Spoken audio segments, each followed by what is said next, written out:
Seperti yang saya katakan pada video saya yang pertama, kita akan bertemu lagi di video saya yang kedua ini untuk membahas dimensi yang kedua yang terdapat dalam mata kuliah administrasi gereja baru, yaitu dimensi kebijakan gereja. Administrasi gereja tidak pernah berdiri sendiri dan harus disertai dengan teologi. Saat ini kita akan membahas tentang dimensi kebijakan pada administrasi gereja baru. Namun sebelum kita membahas lebih dalam, sebaiknya kita mengetahui terlebih dahulu apa yang dimaksud dengan kebijakan itu sendiri. Nah, kebijakan merupakan suatu pedoman atau dasar yang menjadi asas dalam melaksanakan suatu kegiatan dalam suatu organisasi. Nah, kebijakan adalah suatu bentuk tindakan nyata yang membuat suatu kebijakan yang awalnya abstrak menjadi suatu tindakan nyata dan konkret yang dapat dilakukan dalam keseharian kita sebagai sehari-hari. Nah,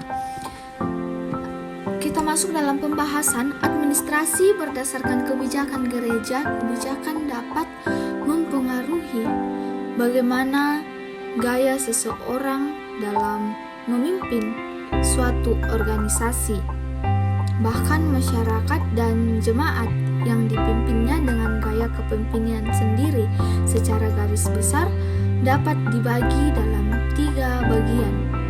Nah, ada 3 bagian, yaitu yang pertama, gaya yang mementingkan tugas secara bersama-sama, dan gaya yang lebih mementingkan bagaimana harus bekerja dengan baik dan lebih mengutamakan tugas-tugas yang ada. Tugas-tugas yang ada dalam organisasi yang dipimpinnya. Dan yang kedua, yaitu gaya mementingkan hubungan kerja atau proses, dan yang ketiga, gaya yang mementingkan hasil atau tujuan yang akan dicapai secara bersama-sama. Nah, gaya-gaya ini tidak seharusnya hanya satu saja yang harus dimiliki oleh seorang pemimpin, tetapi seorang pemimpin harus memiliki ketiga gaya tersebut. Nah, saudara-saudari, seorang pemimpin harus memiliki kebijaksanaan yang sangat besar dan memiliki hikmat yang luar biasa. Kita tahu bahwa seorang pemimpin seharusnya tidak mementingkan diri sendiri. Mengapa? Karena seorang pemimpin tidak harusnya memihak pada satu anggota yang lain, lalu mengabaikan yang lainnya. Tetapi seorang pemimpin adalah tongkat atau pemegang tertinggi kekuasaan dalam suatu organisasi yang dimilikinya. Nah, saudara-saudari, oleh karena itu, baik kita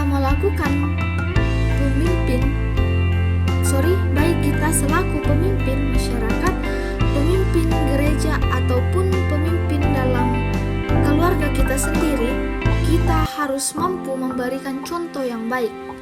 Contoh yang baik itu kita harus mampu memberikan hal-hal yang terbaik, memberikan keputusan yang tidak merugikan orang lain. Nah, saudara-saudari, membuat keputusan yang dapat membuat orang lain menjadi bangga akan keputusan yang kita ambil. Karena itu, selaku pemimpin masyarakat, pemimpin gereja, atau pemimpin dalam kehidupan kita sehari-hari, mari kita menjadi orang yang bijaksana, orang yang mementingkan kebahagiaan bersama. Nah, orang yang mementingkan bagaimana seharusnya kita hidup bersama. Nah, ada 3 kesalahan analisis kebijakan dalam dimensi kebijakan, yaitu diantaranya yang pertama adalah tidak membantu mereka yang seharusnya dibantu, dan yang kedua membuat mereka yang seharusnya tidak dibantu. Yang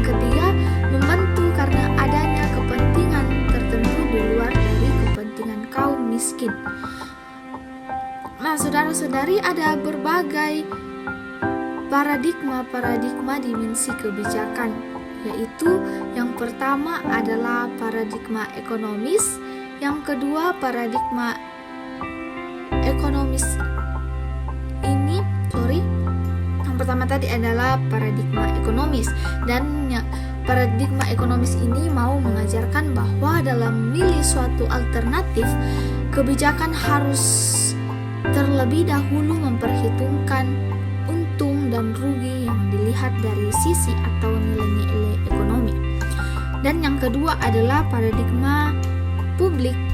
Paradigma mau menyarankan kita bahwa dalam memilih alternatif dari sebuah kebijakan atau keputusan publik atau lembaga yang mengatasnamakan atau mewakili publik hanya diutamakan. Nah, yang ketiga adalah paradigma struktur, dan paradigma struktur ini mau memberi arahan bahwa dalam memilih alternatif harus memperhitungkan kepentingan dari berbagai lapisan, seperti dari lapisan masyarakat yang ada, termasuk apa yang harus mereka nikmati dan dampak dari apa yang harus menimpa mereka.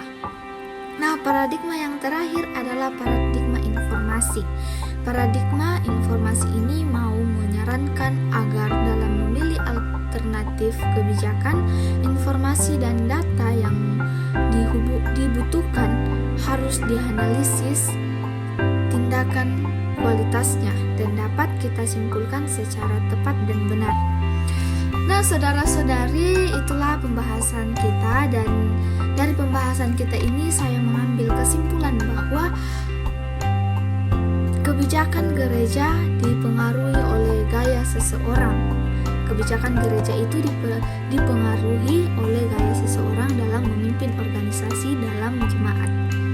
Pemimpin harus memiliki kebijaksanaan yang besar, mendahulukan kepentingan umum, memberikan teladan, dan mengambil keputusan untuk banyak orang, serta kebijaksanaan dalam segala hal.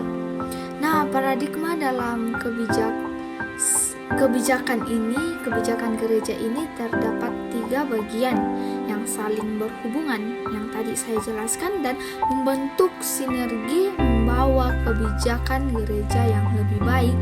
Kemudian analisis kebijakan gereja ini terdiri dalam beberapa hal dan diimplementasikan.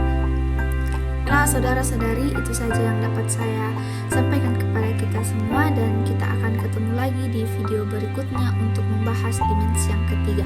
Saya ucapkan terima kasih.